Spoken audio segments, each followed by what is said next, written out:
तर राज्याचे मुख्यमंत्री आणि गडचिरोलीचे पालकमंत्री देवेंद्र फडणवीस गडचिरोली जिल्ह्याच्या दौऱ्यावरती आहेत।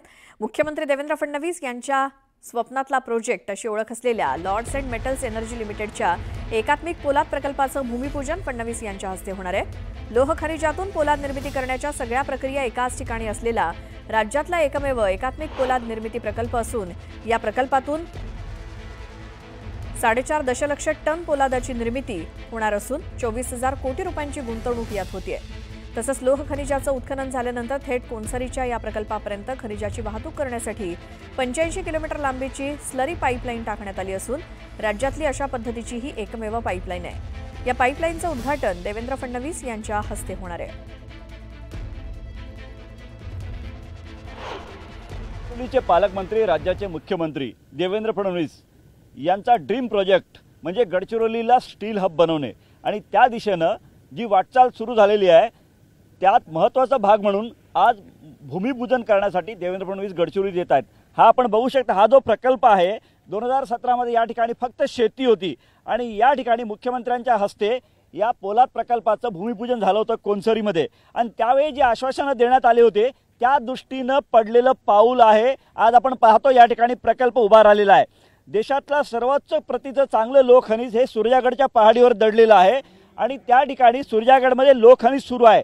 त्या लोह खनिजावर आधारित प्रकल्प या ठिकाणी उभा राहायला पाहिजे ही मुख्यमंत्री देवेंद्र फडणवीस यांची भूमिका होती आणि त्यांनी म्हटलं होतं की हा प्रकल्प या ठिकाणी झाला पाहिजे, स्थानिकांना रोजगार मिळाला पाहिजे आणि त्यावर आधारित प्रकल्प आता कशा अवस्थेत आलेला आपण बघू शकता। 4.5 दशलक्ष टन क्षमता असलेला एकात्मिक पोलाद प्रकल्प या ठिकाणी भूमिपूजन होणार आहे। ग्राइंडिंग प्रकल्प सुरू झालेला आहे, त्याचं लोकार्पण मुख्यमंत्री देवेंद्र फडणवीस यांनी केलेलं आहे जानेवारी महिन्यात।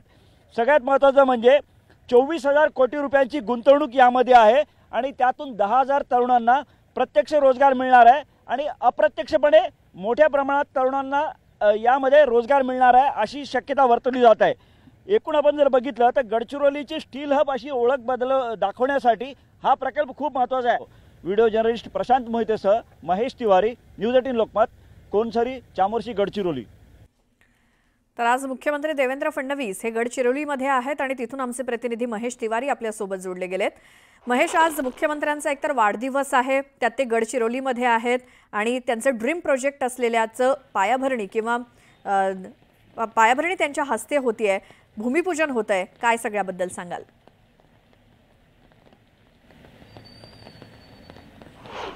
श्वेता, नक्कीच आज मुख्यमंत्री देवेंद्र फडणवीस जे गडचिरोलीचे पालकमंत्री आहेत त्यांचा वाढदिवस आहे आणि या वाढदिवसाच्या पार्श्वभूमीवर देवेंद्र फडणवीस आज गडचिरोलीत येत आहेत। सगळ्यात महत्त्वाचं म्हणजे तुम्हाला मी सांगतो की मुख्यमंत्री देवेंद्र फडणवीस यांनी एक विक्रम केला आहे, तो म्हणजे गडचिरोलीत सर्वाधिक दौरे करण्याचा मुख्यमंत्री म्हणून हा जो विक्रम आहे आजपर्यंत कुठल्याही मुख्यमंत्र्यांनी केले नाही, इतके दौरे मुख्यमंत्री देवेंद्र फडणवीस यांनी केले आहेत। त्यामुळे हा जो मुख्यमंत्र्यांचा गडचिरोलीवरचा विशेष प्रेम आहे यातून दिसून पडते आणि आज हा जो ज्या दौऱ्यानिमित्त मुख्यमंत्री येत आहेत तो खूप महत्त्वाचा दौरा आहे, कारण कोनसरी इथं लॉर्ड्स अँड मेटल्स एनर्जी लिमिटेडचा हा जो प्रकल्प आहे, एकात्मिक पोलाद निर्मिती प्रकल्प आहे, त्याचं भूमिपूजन आणि इतर लोकार्पण मुख्यमंत्री देवेंद्र फडणवीस यांच्या हस्ते होणार आहे। या ठिकाणी 4.5 दशलक्ष मेट्रिक टन पोलाद निर्मिती होणारा हा प्रकल्प आहे। सूर्यागड पहाडीवर देशातलं सर्वात चांगल्या प्रतीचं लोह खनिज आहे आणि त्याचं उत्खनन केल्यानंतर ते लोह खनिज या ठिकाणी कोनसरीमध्ये आणलं जातं। 2017 मध्ये मुख्यमंत्री देवेंद्र फडणवीस यांच्या हस्ते या कोनसरीच्या प्रकल्पाचं भूमिपूजन झालं होतं आणि त्यावेळी देवेंद्र फडणवीस यांनी स्पष्ट म्हटलं होतं की हा प्रकल्प गडचिरोली जिल्ह्याची दिशा बदलणारा प्रकल्प राहणार आहे आणि त्यामुळे हा जो प्रकल्प आहे हा मुख्यमंत्र्यांसाठी एक मोठा ड्रीम प्रोजेक्ट आहे आणि त्या दृष्टीने मुख्यमंत्र्यांनी ज्या प्रकल्पासाठी लागेल ती मदत प्रशासनाला देण्याची सूचना केली होती। आज हा प्रकल्प आकाराला आलेला आपल्याला दिसून पडत आहे। गडचिरोली जिल्ह्याला स्टील हब बनवण्याच्या दृष्टीनं मुख्यमंत्र्यांनी काही गोष्टी जाहीर केल्या होत्या आणि त्या अनुसरूनच हे सगळ्या गोष्टी घडत आहेत।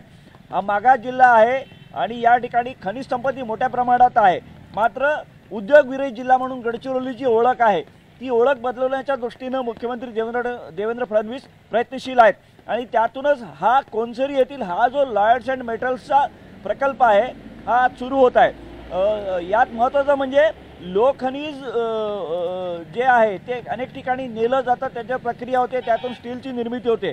या ठिकाणी मात्र लोहखनिज आणल्यानंतर होणाऱ्या सगळ्या प्रक्रिया एकाच ठिकाणी होणार आहे आणि त्यातूनच पोलादाची निर्मिती होणार आहे.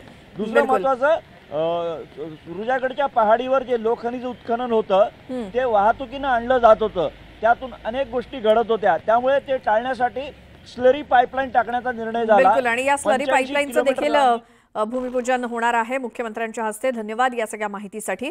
आणखी एक महत्त्वाची बातमी आपण बघूयात. हसन मुश्रीफ जिल्हा बँकेच्या अध्यक्षपदाचा राजीनामा देत आहेत. लवकरच ते राजीनामा देणार असल्याची माहिती मुश्रीफ यांनी सांगली इथे दिली आणि घोषणा केली. तशी मंत्रिपदाच्या कामामुळे जिल्हा बँकेला न्याय देता येत नाहीये, वेळ देता येत नाहीये, म्हणून मुलगा गोकुळचा अध्यक्ष झाल्यापासूनच मनात राजीनाम्याचा विचार आहे, असं हसन मुश्रीफ यांनी सांगितलं. वाशिमचं पालकमंत्रीपद सोडल्यानंतर आता मुश्रीफ जिल्हा बँकेचं अध्यक्षपद सुद्धा सोडणार आहेत. मंत्रिपद असल्यामुळे जिल्हा बँकेला न्याय देता येत नाहीये, म्हणून हसन मुश्रीफ जिल्हा बँकेच्या अध्यक्षपदाचा राजीनामा देत आहेत.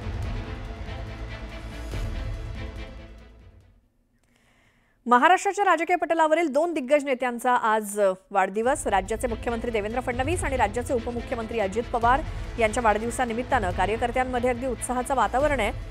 वाढदिवसानिमित्तानं नेत्यांनी कुठेही बॅनरबाजी न करण्याच्या सूचना दिल्या आहेत. फडणवीस आणि अजित पवार हे नेहमीच त्यांची अभ्यासू वृत्ती आणि वक्तशीरपणा आणि काम करण्याच्या शैलीमुळे चर्चेत असतात. राज्याच्या विकासासाठी नेहमीच या दोन्ही नेत्यांची धडपड असते. मुख्यमंत्री देवेंद्र फडणवीस हे प्रत्येक विषयाचा सखोल अभ्यास करून तसंच प्रशासनावरती घट्ट पकड ठेवणारे आणि चाणक्य नीतीनं राजकीय डावपेच आखणारे नेते म्हणून ओळखले जातात. त्याचसोबत अजित पवार सुद्धा त्यांच्या घड्याळाच्या ठोक्यावर काम करण्याची सवय तसंच सडेतोड भाष्य करण्याची सवय यामुळे चर्चेत असतात. दरम्यान दोन्ही नेत्यांवरती आता राजकीय वर्तुळात वाढदिवसानिमित्तानं शुभेच्छांचा वर्षाव होतोय.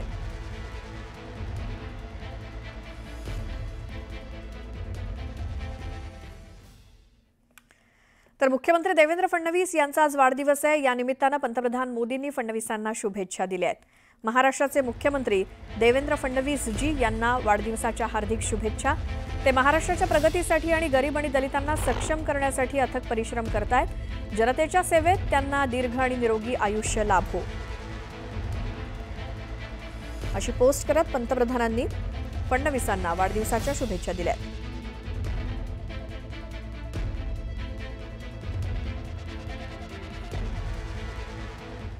तर मुख्यमंत्री फडणवीसांसोबतच उपमुख्यमंत्री अजित पवारांचा सुद्धा आज वाढदिवस आहे. पंतप्रधान नरेंद्र मोदींनी अजित पवारांना एक्सवरून पोस्ट करत शुभेच्छा दिल्या आहेत. महाराष्ट्रामध्ये एनडीएच्या सुशासनाच्या अजेंड्याला बळकटी देण्यासाठी ते मौल्यवान योगदान देत आहेत.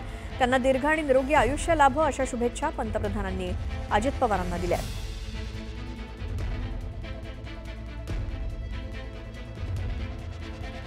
तर राज्याचे मुख्यमंत्री देवेंद्र फडणवीस यांचा आज वाढदिवस. त्यानिमित्तानं दोन्ही नेत्यांवरती म्हणजे अजित पवार आणि फडणवीस या दोघांवर राजकीय आणि सामाजिक वर्तुळातून शुभेच्छांचा वर्षाव होतोय.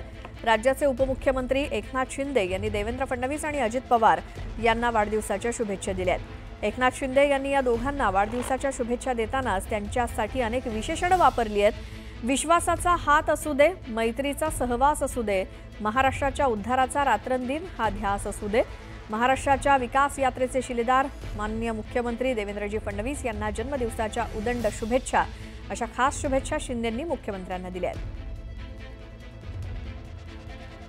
तर शिंदेंनी नेमकं काय ट्विट केलंय आपण बघूयात.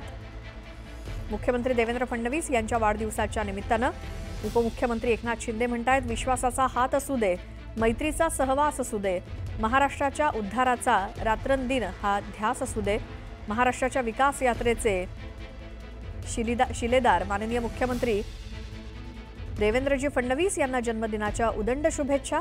सर्व साथीदारांना खंबीरपणे पुढे नेणारे महायुतीचे अव्वल मित्र आणि सहकारी, जनतेचा आवाज बुलंद करणारे नेते, महाराष्ट्राच्या समृद्धी यात्रेत दमदार पावलं टाकत सदैव पुढे असणारे मुख्यमंत्री, उत्तम प्रशासक, अर्थशास्त्र आणि कायद्याची जाण असलेले बुद्धिमान तसेच विजनरी नेतृत्व,